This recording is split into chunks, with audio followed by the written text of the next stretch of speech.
I'm here today with Abbot Moses. You're from the Holy Resurrection Monastery up in Wisconsin. And the name of the town in Wisconsin? Is St. Nazianz. St. Nazianz. Tell us a little bit about the history of the town there. That was interesting that you said. St. Nazianz was settled in 1850 by a Catholic priest from Bavaria in Germany, and he brought about 115 people over with him to start a Catholic intentional community. And their intention was to live the Book of Acts, own everything in common, and really live a liturgical, full prayer life. They prayed the divine office together. They, worked in common. Everything was done to build up the kingdom of God. And his religious background, you said, what was he? The founder of the town? He was a diocesan priest. Oh, he was? Okay. Yep. Wow. And we were chatting about this earlier. I thought that it's a great history of America, because oftentimes you think of it as the capitalism, which I guess is so strong, but also the religious freedom seekers, and you're drawing those two groups and more, I'm sure, but there's a rich history there. There really is. Yeah. And you've been elected abbot of your community of about 8 members, is that correct? Correct, yes. Okay. And tell us about your community, like its charism and work. Okay. We are a Byzantine Catholic monastery, and our primary charism is a life of prayer and liturgical prayer. We, as a community, pray the full cycle of the divine office in common every day, in addition to our own private prayer life. It's chanted, the office? Yeah, it's all chanted. We come together 8 times a day to pray. Our secondary charism is hospitality. We have a guest house where we welcome people to come and share our life to whatever degree that they're able. Often people will just come and just do a private retreat. We also do group retreats and days of recollection and prayer, that type of thing. So, can a group actually stay there? Yes, we have groups that come and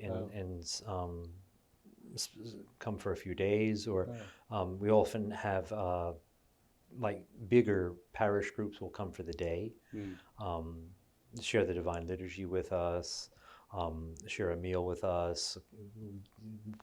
The monks will often, give a few talks, present the opportunity for confession. And there's just a couple priests there? Yes. It's our tradition to just have enough priests for the community. The moment we have more than we would normally have, we have 3 priests. We have 3 priests and 2 deacons, which makes us a bit more clergy heavy than is the norm, but it's what worked out for us. And you are Romanian Greek Catholics that celebrate the Byzantine liturgy? Yes. Okay. And does the Romanian part of it have its own unique liturgical form? Or? Not really. The music is different. That's usually what basically separates the different Byzantine rite churches, is a different form of chant. But our liturgy, our theology, our spirituality is all the same. And people that do come to you, you give talks, do they have requests? Are you well known for speaking about spirituality or prayer or something? I personally have always been the monastery cook, so I wind up in the kitchen on these days. But yeah, often they'll be looking for talks on prayer, spiritual life, specifically the Jesus prayer, which is a big part of our tradition in the Byzantine Church. Tell us a little bit about that. I'm starting to pray that more myself, Can you tell us about some of the history and its power? I'm not very well versed in the history. Mm-hmm. I know that both verses of it come from Scripture. Asking Christ, the blind man, for example, Right. asking Christ to have mercy. Right. But it's a repetitive prayer Mm-hmm. that we pray over and over and over throughout the day, pretty much to still our minds and our heart, and just be in constant remembrance of and calling on Christ. Right. And maybe for those who aren't familiar, it's basically some form of Jesus, Son of the living God, have mercy on me, a sinner. Yeah. So yeah, I guess I never thought of it, but it combines the blind man crying out, but also the tax collector on the back always Right. saying, Yep. Lord have mercy on me, a Yes. sinner. And so there's such a fullness there of what salvation is. Us crying out for in faith, for forgiveness and recognizing our need for it. There's something so powerful about it. Yeah, it's basically the gospel summed up Mhm. in 2 lines. Right. And so you're from New Jersey, and I wouldn't imagine other kids on your block became Romanian Greek Catholics. What happened there? I was your average run-of-the-mill Roman Catholic, Mm-hmm. not super pious or anything like that. And Your parents were devout? Mom was a regular mass goer. Dad kind of went very hit or miss over the years. Yeah. But I became a chef, and at one point I took a job as a chef on a yacht in Greece, and I was given permission by both the Roman Catholic bishop and the Greek Orthodox bishop to receive the sacraments in the Orthodox Church. Mm-hmm. And really, from the first divine liturgy I went to in the Orthodox Church, I knew I was home. Just the beauty of the liturgy. Mm-hmm. I didn't understand a word of it. I didn't speak any Greek. Mm-hmm. And of course, the liturgy was in Greek. Mm-hmm. Didn't understand a word of it, but just the beauty of the chant and the movement and the vestments and the icons really spoke to me. I was very lucky that one of the priests assigned to that parish that I was going to spoke English. He had served for a number of years in England. And so he became a spiritual father to me, directed me to an Orthodox bookstore that had a whole section in English. So I was able to I devoured anything I could get my hands on, any books at that point. And was really drawn to the Byzantine spirituality. And again, the Jesus prayer. I read at that point in time The Way of the Pilgrim, the classic Byzantine story on how to learn to pray. And when I came back to the States a year later, I was ready to convert to Orthodoxy. I had no idea that there was any such thing as the Byzantine Catholic Church. And when my Roman Catholic pastor told me about that, I'm like, what? How did I not know about this? And, here I am 35 years later, a monk in that church. I didn't have to leave the Catholic Church to find the same beautiful liturgy and spirituality that I found in the Orthodox Church. Right. And is that those Romanian chants, are they very different from the Gregorian chant? Very different, yes. Very different. And each of in the Byzantine churches, each of the ethnic groups, and even like amongst the Romanians, there's multiple regional variations on the chant. But usually it's like The Romanians have one. The Melkites, who are the Arabic Byzantines, they have their own chant. The Russians would have their own chant. And that's really the main thing that separates the different Byzantine churches. I didn't realize that. Yeah. Okay. We all share the same liturgy and spirituality and theology. And Is it polyphonic, the Romanian chants? Or? the Romanian chant that's used in parishes is polyphonic, whereas in the monasteries, and we follow this practice as well, it's the older Byzantine style chant. Yeah. That's usually referred to as Greek chant. Okay. So it's just everybody saying the same note. Is that her? There's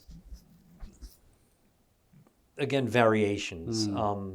Usually in our usage, there's parts of the liturgy that are sung in common, whereas you have the set notes, and other parts where each of the monks will chant a section, and there you have more of a, they call it a tone, but there's more variation. So each monk will sing it maybe a little bit differently. Oh, Everything's not set to music. Okay. And can you describe, like, because you mentioned 8 times to pray every day. Can you describe for us maybe like the depth or you obviously are fed by this. Does it get tedious or boring?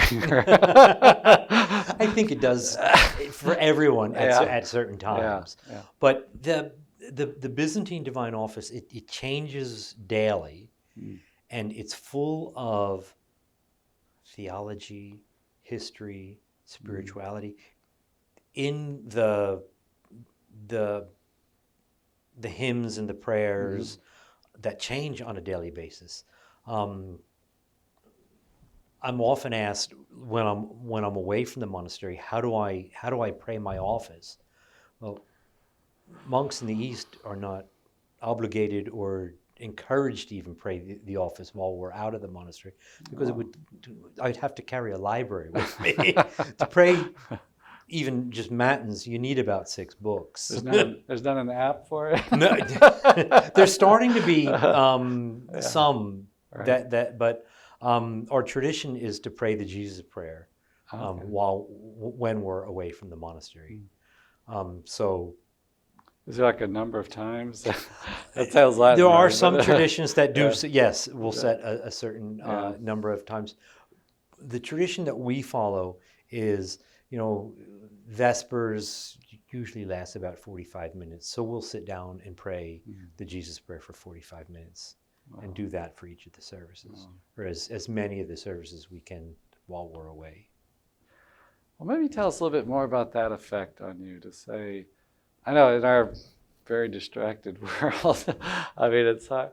I've done that many times where I say, I'm in bed, I'm going to go to sleep. I'll just start saying this prayer.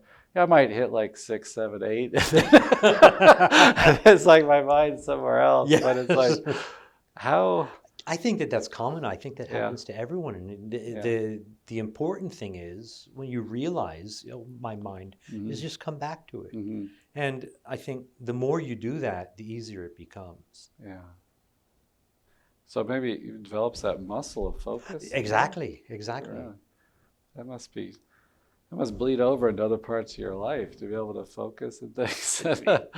And it does. And you get to the point where no matter what you're doing, the prayer is praying. You're not even thinking about it. The words that the fathers use is the prayer is praying itself in the back of your mind, or often they'll say in your heart. Yeah, and that's one of the things that drew you was that Eastern theology. What were some of the elements that really attracted you? The main thing for me was the liturgy. For that year that I was living in Greece, it was the days before internet and whatnot. And so I would, on my day off, I'd go out sightseeing and take lots of pictures, and I have the pictures developed, and I'd mail them home.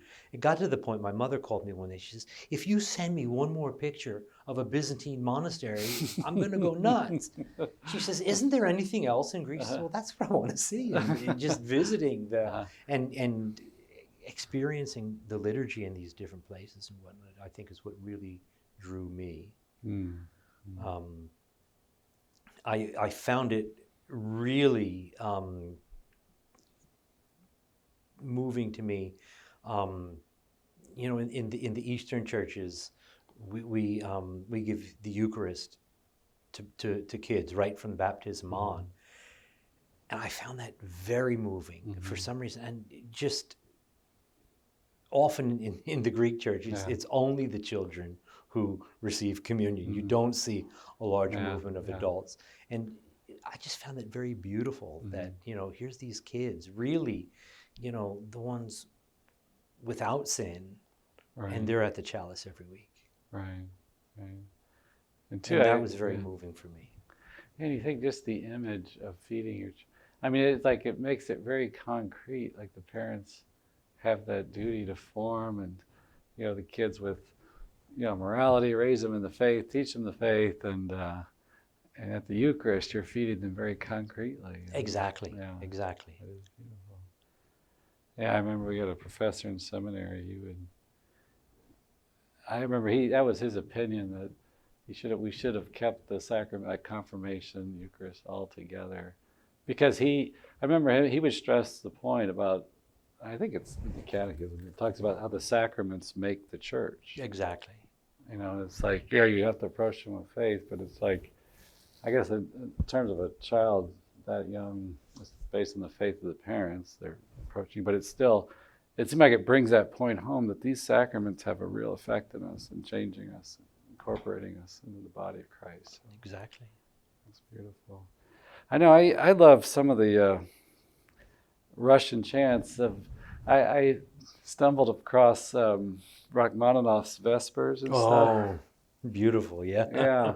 I don't know how much he added to or whatever, but it was based right on Old Slavonic or yes, something. It was, from what I understand, it was always meant as a showpiece. It was never meant to be sung in church, although nowadays you'll often find it used in church. Yeah.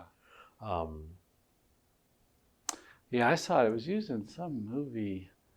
I can't remember the name, but it was so beautiful that they had a choir singing like the Hail Mary in his setting to it, and I remember it just kind of so striking. But I just thought, the voice is the premier instrument, and then music is just so spiritual. You talked about the human voice. Yeah, that is like really powerful stuff, and so there's that richness. Now you studied to be a chef, and I would, that I don't know. It just is kind of. I always think of New Jersey, New York as being very practical, very minded people. Cooking's very real world, a lot of pressure. They burn out and they're overworked. Yep, that's it. That's the life I came from. It just doesn't. From that to the peace and quiet of a monastery. Yeah, and over 30 years in Yeah. a monastery. Now what do you see? Like maybe people come to make retreat at your monastery and things.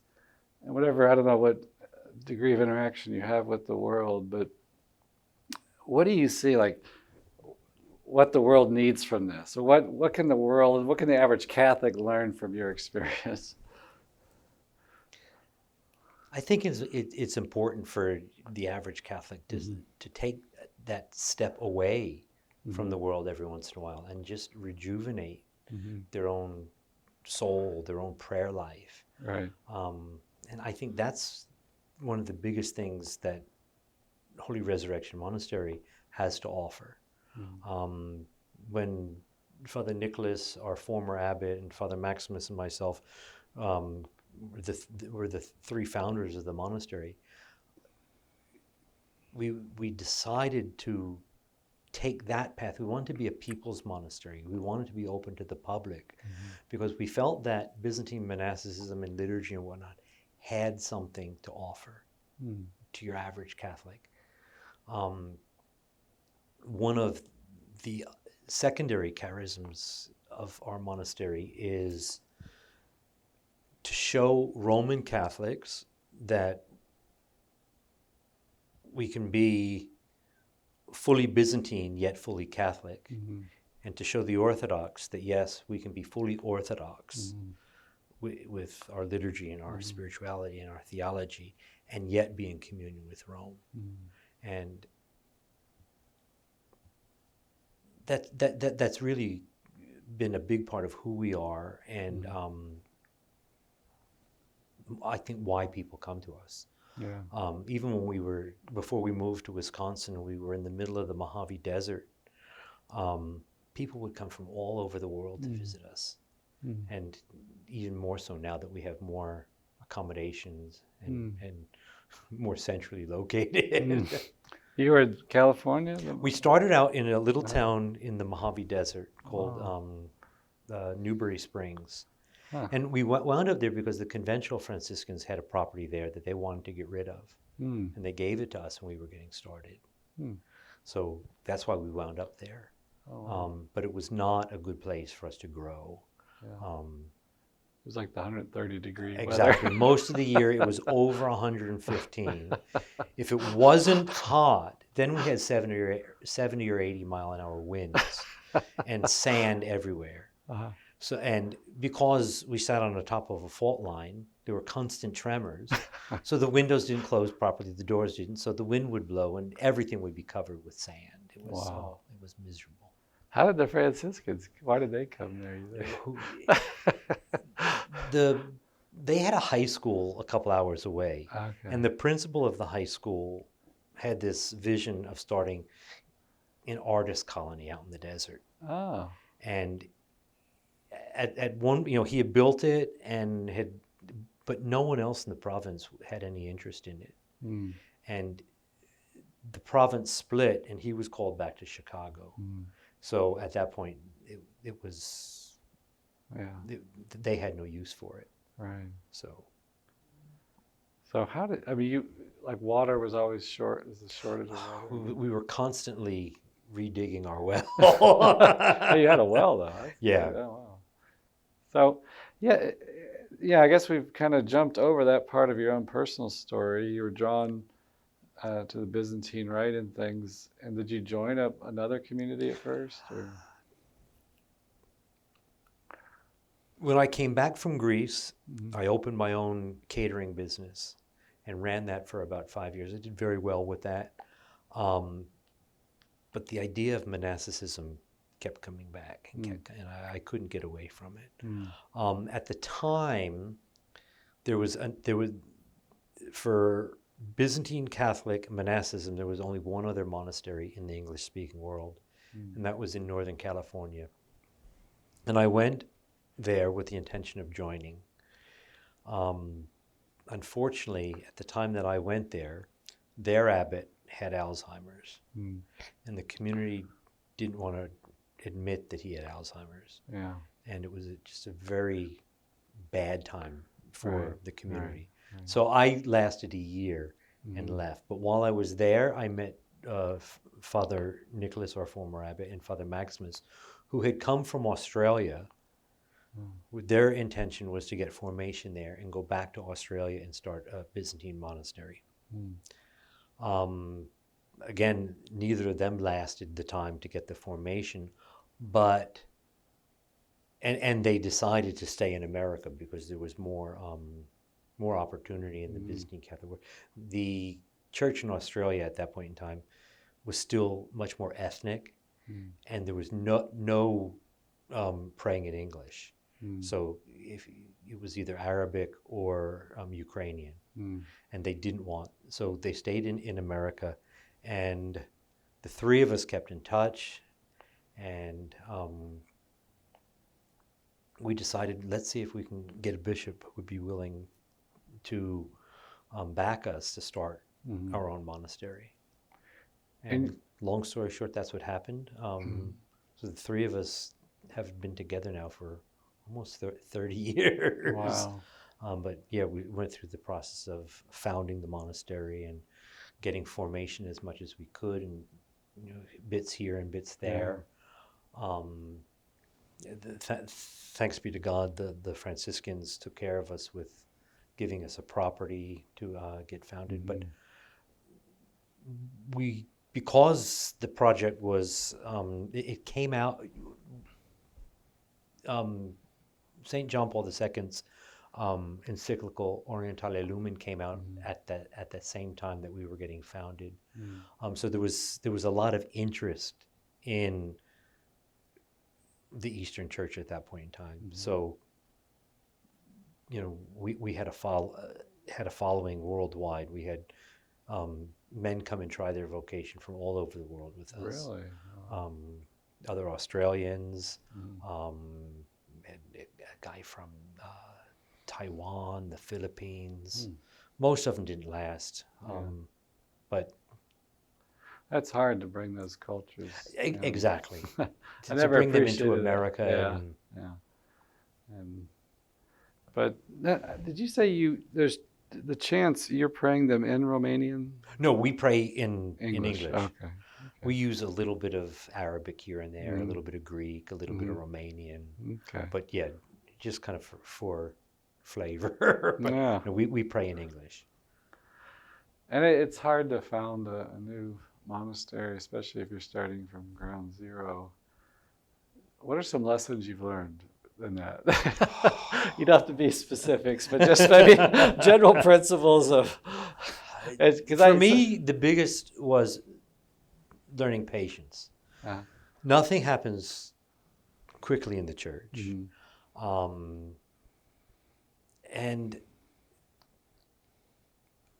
part of what we as a community wanted to do, we wanted to be as authentically Orthodox as we could, while being fully Catholic in communion with the Pope.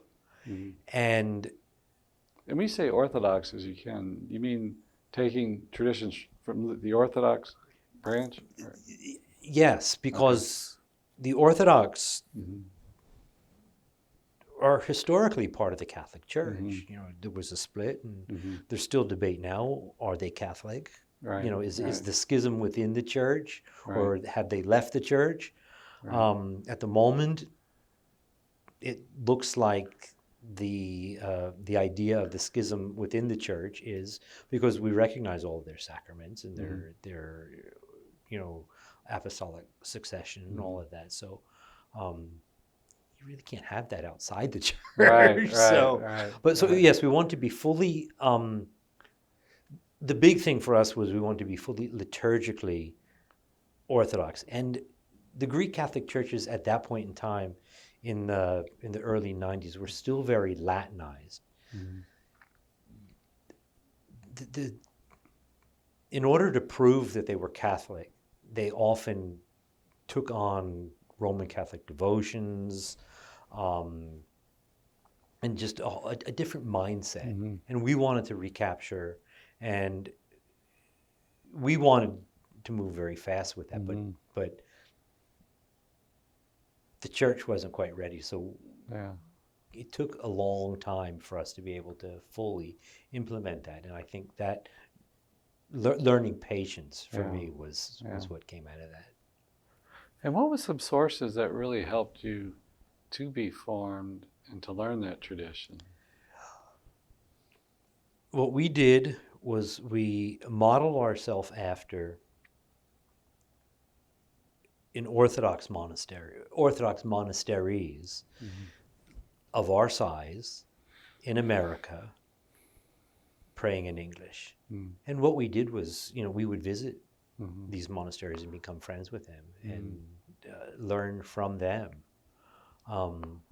About 15 miles from our monastery in California was a Coptic Orthodox monastery, the Egyptian Orthodox, who were doing the same thing. They had founded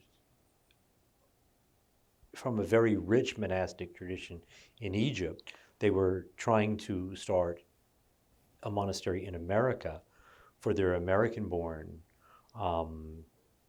So we had a lot in common with them, and for years and years, we would just get together and commiserate and learn from each other. And they would come and celebrate our big feast days with us, and we would do the same with them. And so a big part of our formation was just spending time with other monks from our tradition, even though they weren't part of the Catholic communion. Right. And they were very open to you all? Usually, there was at first some standoffish, but most of the monasteries became very, very open to us and friendly. Oh, wow. And yeah, I'm still just imagining too, like running a catering business 5 years in New Jersey. And then going to a life of deep prayer and things, and liturgically. Yeah. But so, like, you had people from all over the world coming, maybe discerning vocations, and then were coming to make retreats. And I guess we kind of talked about this, but you think they were drawn by the rhythms of your prayer? And definitely. I people tell me that over and over and over again. It's the rhythm of the prayer life, and that we take it seriously, and it's really who we are as monks, is the prayer life.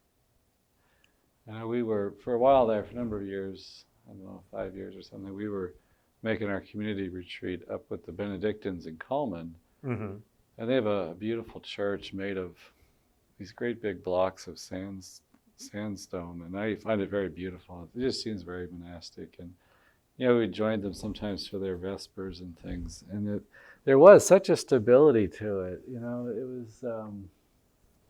was just they're chanting the office. It takes time, and it forces you to slow down. Exactly. Yep. It makes you to slow down and not run to the next thing, the next distraction, the next dopamine hit from whatever activity. Exactly. And I feel that when I'm away from the monastery. I just physically miss that. Yeah. And now you've recently made a sabbatical, and you walked from, you said, London to Rome? Yes. Is that right? And what was that like? What were some of the most powerful experiences for you in doing that? You were by yourself? Or?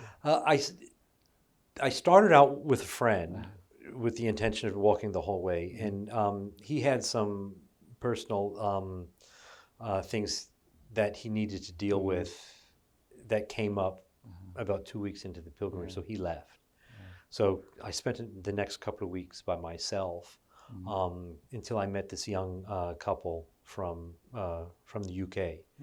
And we were walking at about the same pace, the same distance every day. So we kind of teamed up. They were headed to Rome? Yep, they were headed to Rome as well. Yep. Wow.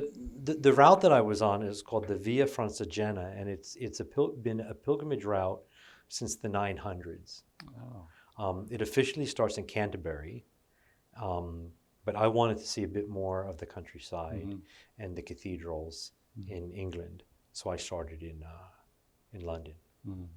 Started at Westminster Abbey. Most people don't realize that Westminster Abbey, when it was Catholic, was dedicated to St. Peter. So I started at St. Peter's, walking to St. Peter's. Right. And we started on the Feast of St. Peter and Paul, the 29th of June. Okay. So just the whole, Petrine theme. Yeah. And you stay at churches and monasteries? Churches, monasteries, hostels, pubs, hotels, whatever was available. France was kind of rough. There was not much infrastructure for pilgrims. Hostels here and there. Yeah. But once we hit Switzerland, the Augustinians have maintained hostels for pilgrims throughout the Alps. Again, for about 1,000 years. And then once we hit Italy, it was monasteries, parishes, and hostels all run by the church. They were pretty inviting, and very much so. Really? Yep. Wow. Yep. And So what was it like to finally pull into Rome there? It was kind of bittersweet. It was nice to finally hit the destination, but it was kind of, I think, sad to give up the routine that I was enjoying by that point. You didn't get tired of it? No. You didn't miss the 8-hour chanting? Like I said, usually 2 weeks out of the monastery, and I'm stir crazy to get back in. But on the walking pilgrimages I've done, I'm able to set my pace and my prayer life to something that it's not the same, but to me it's just as good.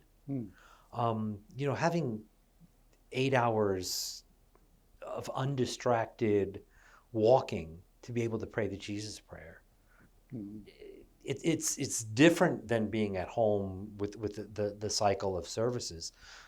But for me, it was just another way to deepen my relationship with Christ.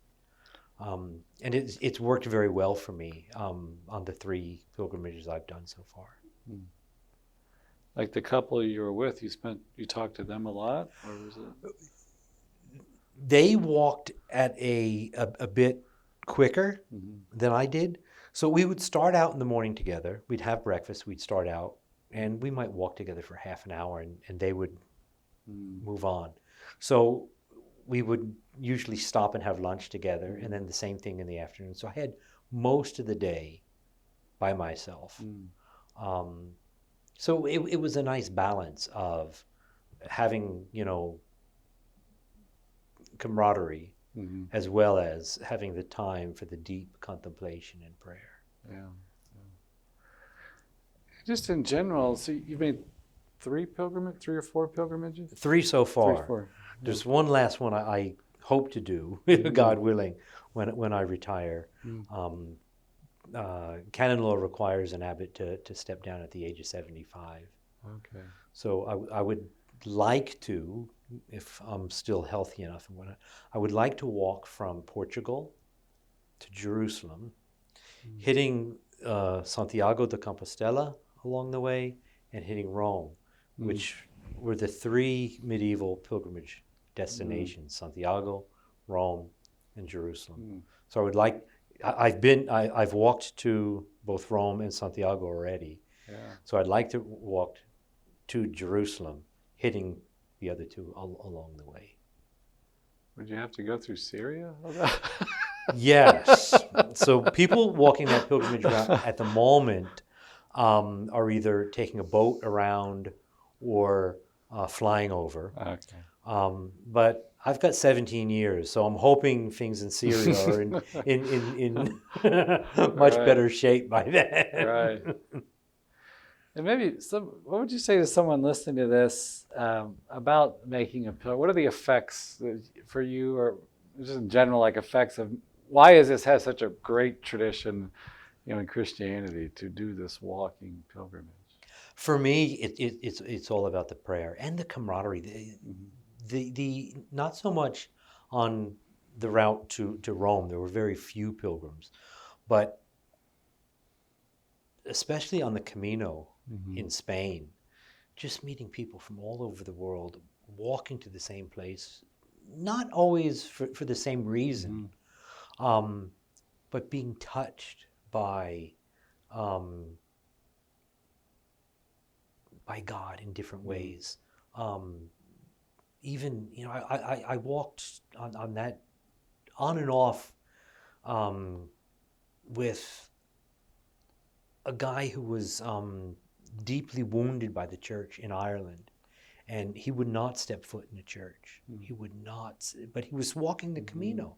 And by the time we got to Santiago, he had gone to confession and was back in the church. Wow. So I encourage anyone, for whatever reason, to go walk a pilgrimage, and you will be changed. Right. there's something. Well, even I discovered this during COVID. Really, I think a lot of us were stressed out during COVID. I was worried about the community getting sick and our obligations and all that stuff. So I started walking more, and I read somewhere, it was actually I think it was like in Hyde Park in London, this therapist, counselor lady discovered when she would walk in the park how it would lower her anxiety and stuff. And they traced it to like EMDR work, where that alternating, they can do it with lights or vibrations or something in your hands or something. And it has a way of settling us and getting maybe through intense emotions or stuff.